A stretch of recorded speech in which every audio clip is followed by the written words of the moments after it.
Labarin kyakkyawar mace. Kyakkyawar mace dai wata mace ce kyakkyawa wadda kyanta ya wuce a misalta.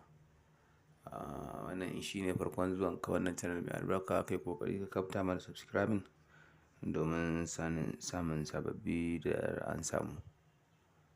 Kyakkyawar mace dai wata mace ce da aka yi ta a wani gari wacce ta fi kowa kyau. Bayan ta fi kowa kyau, kyakkyawar mace wata mace ce mai sura wadda duk yanda ka ganta ko mace ko namiji sai ka tabbatar da lalle wannan kyakkyawa ce. To amma sai dai kyakkyawar mace tana da wani hali da wasu ɗabi'u wanda ba su dace ba.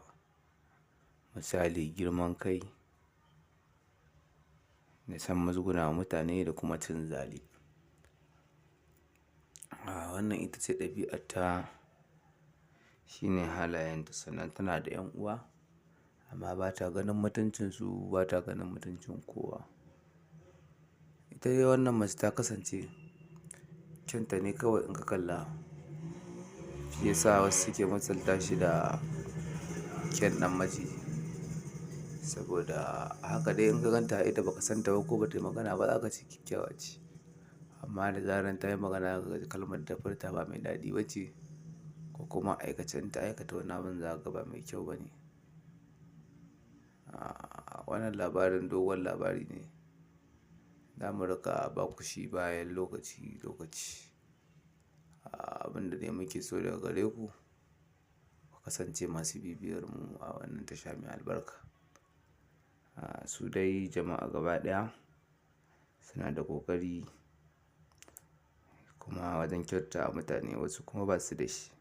To ita wannan ta samu kanta a cikin wancan hali wanda ba a so. Kyakkyawar mace in ta ga dama sai ta fi sati biyu ba ta fito daga gida ba. Amma na kwana ɗaya in ta fito sai ta gunduri kowa saboda abubuwan da za ta aikata. Marasa daɗi ne ba kuma girmamawa ba kuma ganin mutuncin mutane.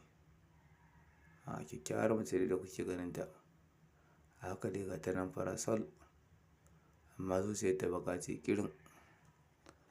Ita dai wannan kyakkyawar mace idan zama za mu yi da ku mu karanta muku halayenta duka to sai mu kwan muna yi in ba a gama faɗa ba.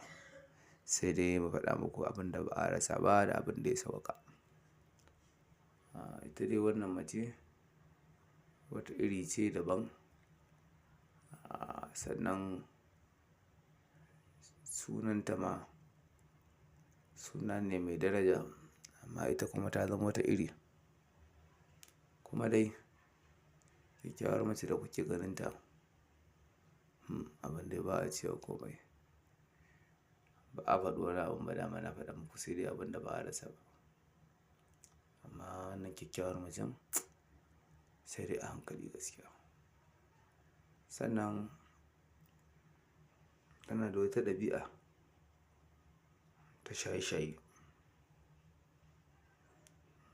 Tana shan wasu ƙwayoyika da suke fitar da ita a hayyacinta wani lokacin.